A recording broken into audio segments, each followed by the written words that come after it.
And now it's my pleasure to present our next speaker, who will share his initial experience from Plovdiv. Mihail, floor is yours.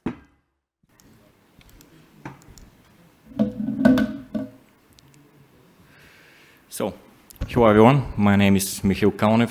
I'm neurosurgeon in University Hospital St. George in Plovdiv, Bulgaria. This is the second biggest town in Bulgaria. And first, I want to thank the organization committee for having me here. And I want to express my gratitude to our teachers. Professor Staikov is here, Associate Professor Verinov, Dr. Herstein and Professor Henkes are part of this. Without them, this wouldn't be possible. So, our center is a new one. We have 2 years experience. Pardon me. So with this picture, I want to show what we try to achieve. This is David Coulthard in the ancient theater, the ancient city of Plovdiv, and we try to do the same fusion between the modern stroke treatment and the old understanding of the some colleagues and society. Our first thrombectomy was done in October 2023. As you can see, it was quite a mess in the angio suite. These are the first quads that we have removed. And since then, we have done 47 thrombectomies. It's a not great number.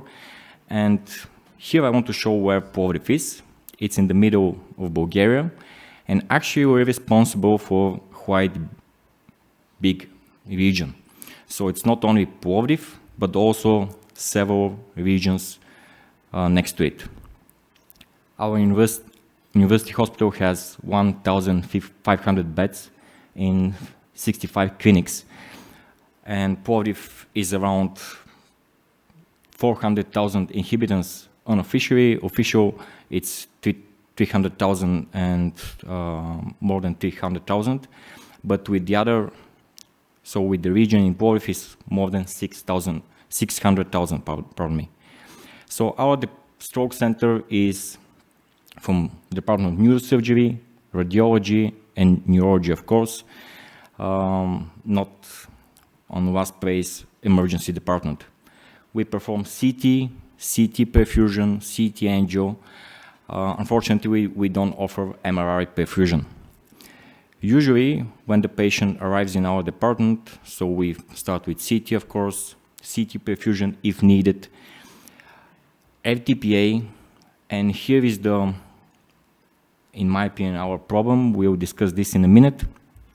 We perform the thrombolysis, if possible, and after that, CT angio and thrombectomy. So, thrombectomies are done under general anesthesia. We have, as I mentioned, 47 cases for now. With every year, we gain more cases, but unfortunately, the number is not that big for the region that we treat. Average NIH score was 14, the race score was 6. We have 30 female patients and 17 male patients with 7 T occlusions. Unfortunately, we had cases that we were not able to treat, and as you can see, we have 15 cases that passed away. And this is a huge number, but I must say that this number is not only due to these 5 cases that we were not able to treat, but also elderly patients with cardiac and pulmonary diseases, and this number, I think, I believe it's due to the comorbidities. Time to groin, if there is no thrombolysis, is 55 minutes. I think we can be better, but it's still good.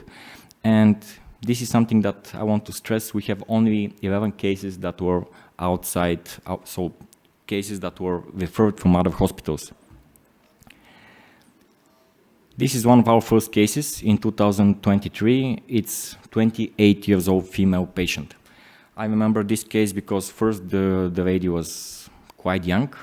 Secondly, it was exactly in our Christmas party. So I was on duty, of course, and this lady got the stroke during her training in the gym. So this is her native CT scan, and after that, the T occlusion, as you can see in the right internal choroid artery. Catheterization of the middle cerebral artery on the right side. This is not that is not so interesting for you, but I want to stress on the vasospasm that we observed with a single pass with stent retriever and aspiration catheter. You can observe the vasospasm. We waited 15 minutes, and after we were sure that it will not occur again, we ended the procedure. You can see here, pardon me, here you can observe the vasospasm,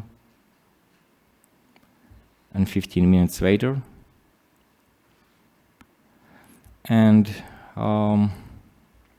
these are her CT scans later on. So you can observe here it's 17th of December, and later on we had ischemia only in the temporal region on the right side. The next case was a 70 years old male patient. This is one of our last cases with sudden onset of left hemiparesis. During the transportation, he got worse. We proved that this patient had M2 occlusions on the right side, and it was 4 hours from the onset. Thrombolysis was done, probably on the left side.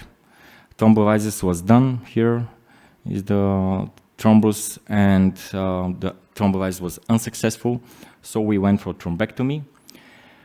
First, we tried with aspiration, and we achieved vapor perfusion, but as you can observe, the blood inflow was slow, and there was some distal thrombosis, so we decided to proceed. This is the second roadmap. As you can observe here, there is maybe a thrombus inside, so we decided to try once again to aspirate. Unfortunately, after that, the result was worse.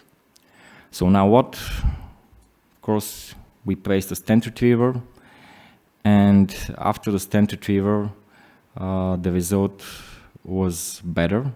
So we managed to recognize the middle cerebral artery, but unfortunately on the CT scan later on, there is ischemia on the left side, but we managed to preserve the cortical branches on the left side. So, what are the challenges in front of us?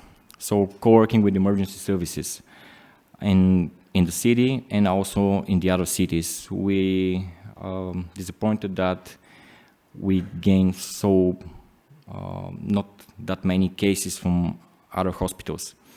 We need more personnel, more staff in the Department of Neurology, because we are discussing with them to perform the thrombolysis during the thrombectomy and not prior to thrombectomy.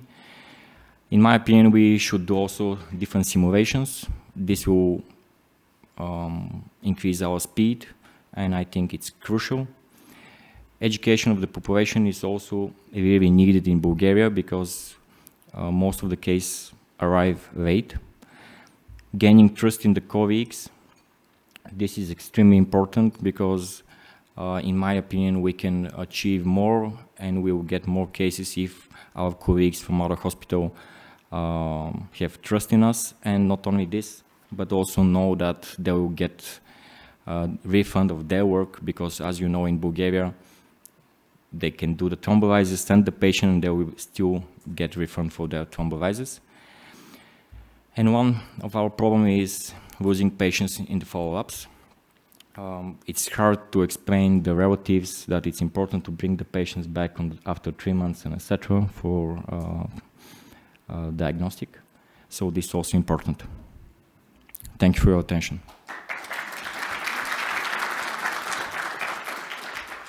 Congratulations on what you have achieved. Impressive so far. May I make two suggestions. So one question is, when did you do the follow-up? Because there's a big difference in 24-hour follow-up and then even a couple of days later, especially if the patient was in GA and later on. So usually we do 2 visits in a month, and after that in 3 months. Yes. Usually the third visit is hard to bring the patient back. Perfect. And if I may make a suggestion to your imaging protocol, you said you do CT, CT perfusion, thrombolysis, CT angio. Yeah. So what you are losing with that pathway is the information on collaterals, because you've already given contrast. My suggestion would be to do CT, CT angio, CT perfusion, if you need it at all. The reason is because it takes only 60 seconds. You won't have thrombolysis gotten ready that fast. You can then see, do you still need perfusion? But if you've already got contrast in there, it will look as if every patient has great collaterals because you've got the venous phase. So I would do it. Thank you for your suggestion.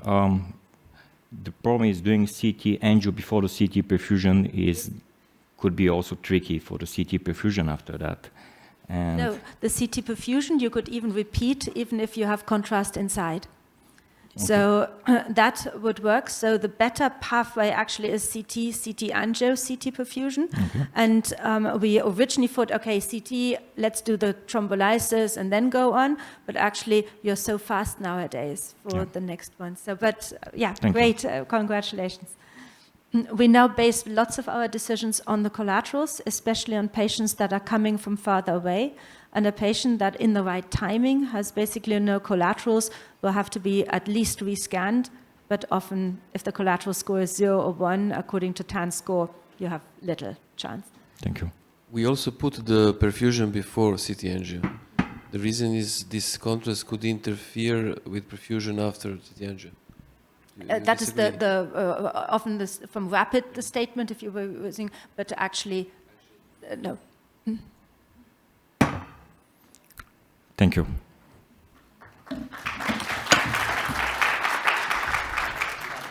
No one. Yes, please announce the last speaker. No, yes, exactly. So we are very pleased. We've got one more speaker, and sorry, I'm getting lost. There it is. Okay, it is Dr. Ivan Staikov and Nikolay Mihnev, and its initial experience at Tokuda Hospital. So we're really excited to hear about that.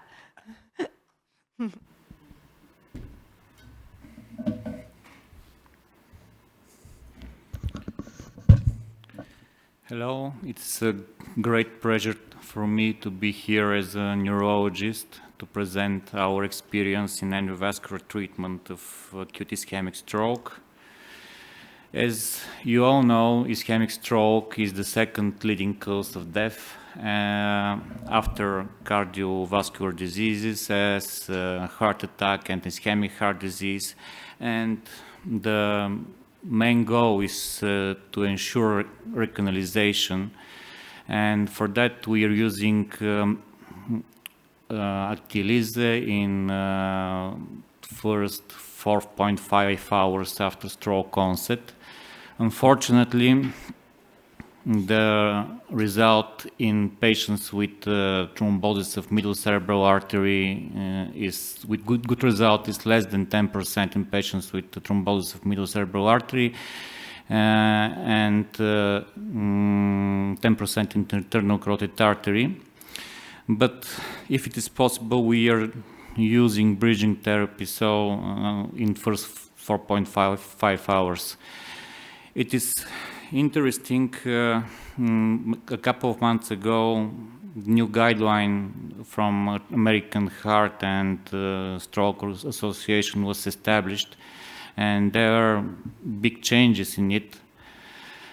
And in this guideline, there is a change from bedbound patients but alive to walking with assistance, and this is the reason the changes are a little bit risky according to the neurologists. And according to this guideline now, thrombectomy is possible in patients with aspects between 3 and 5, and core could be above 50 milliliters.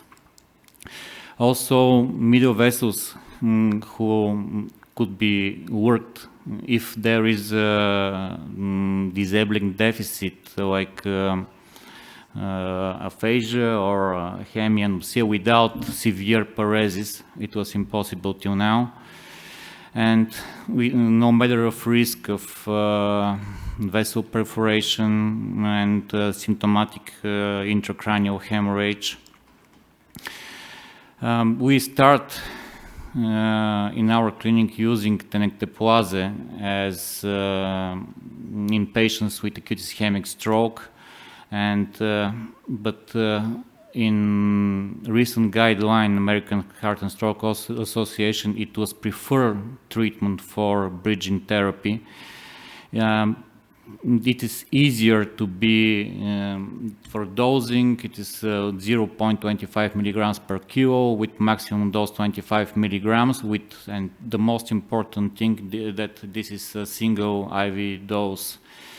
Tenecteplase has higher fibrin specificity and a longer half-life that is suitable for large vessel occlusions. And what was more interesting to me was thrombectomies in late time window. So in this case, there is a switching from time known well to imaging selection. So you have to consider patients only on imaging view. So if there is a large penumbra and small core, you can perform thrombectomy. And if you have no possibility to perform CT perfusion or MRI, you can use just CTA collaterals evaluation and non-contrast CT to justify endovascular treatment in the late time window. As a neurologist, we all know that blood pressure is very important for good result. And but in this guideline, there is a clear separation. If there is a good result with TK3 successful recanalization, you have to avoid hypertension, and you have to maintain the blood pressure between 140/90 to prevent injury and hemorrhagic transformation. And if the second case, if you have failed or partial recanalization, you have to maintain the blood pressure to 180/100, and the reason is to maintain the collateral flow to the ischemic area. Here I made a comparison between the Bulgarian guideline and the recent American Heart and Stroke Association guideline. Actually, we are using the previous one, and there are no changes. So, what are our results? So, we made a statistic for our last 20 patients, and the mean NHS is 13.1, and upon admission, and after thrombectomy, mean NHS was 7 with really good average NHS point reduction, 6.1. When you compare it with international standards and international data, our results are pretty the same, and they're consistent. We have mortality rate 18.8% and successful rate 58%. And on this scheme, you can see that there are no patients with 4 and 5 MRS, and maybe the reason is that there are very small cohort of patients. So I would present two of our cases. The first one is one successful thrombectomy on 73-year-old male with symptoms started 2.5 hours ago. Upon admission, NHSS was 12, aspects was 9, and Glasgow Coma Scale 15.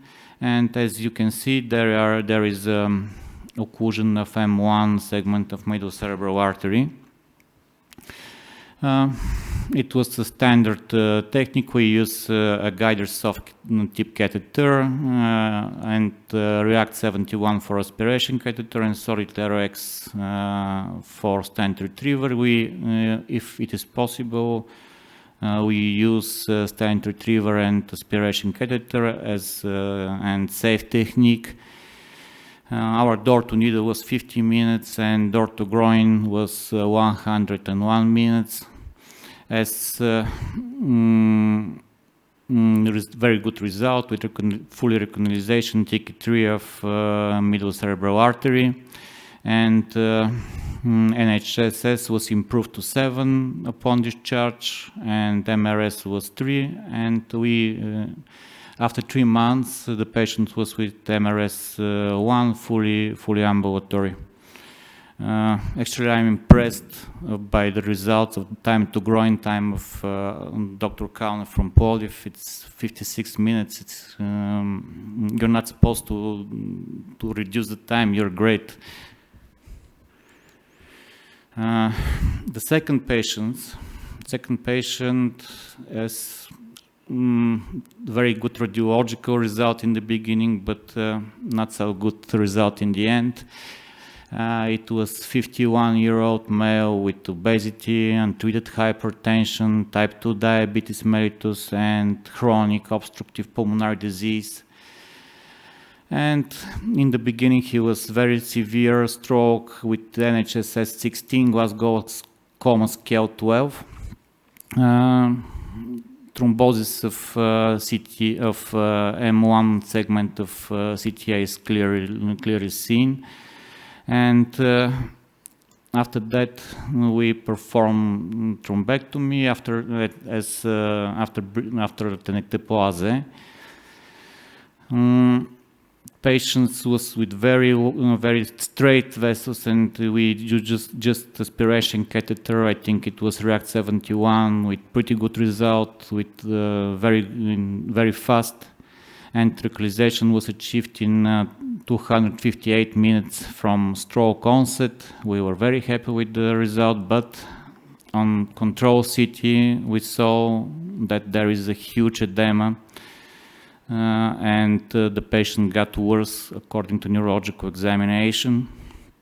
On 48 hours after the beginning of stroke, the brain edema progresses, and no matter of our anti-edema treatment with mannitol, dexamethasone, and we had a consultation with neurosurgeon, and the patient underwent for decompressive craniotomy. With no matter of that, the patient died on the 6th day from the stroke onset. So we can conclude that no matter of successful TK3 recanalization, and if the patient has significant comorbidities like diabetes, obesity, hypertension, and this type of patients are at extreme risk for reperfusion injury and malignant brain swelling. So I think that it is very important, no matter of this very bad result, to perform neurosurgical consultation and to perform hemitraneectomy in patients with malignant MCA syndrome. So in our center, neurologists, radiologists, and neurosurgeons work together, and we have well-established stroke unit with 24-hour monitoring for all vital functions, and established IVT and TVT programs and protocols. And we have continuous care with dedicated neurologist, speech therapist, kinesiotherapist, and psychologist. And as I show you, our results are fully consistent with World Registry data. Thank you.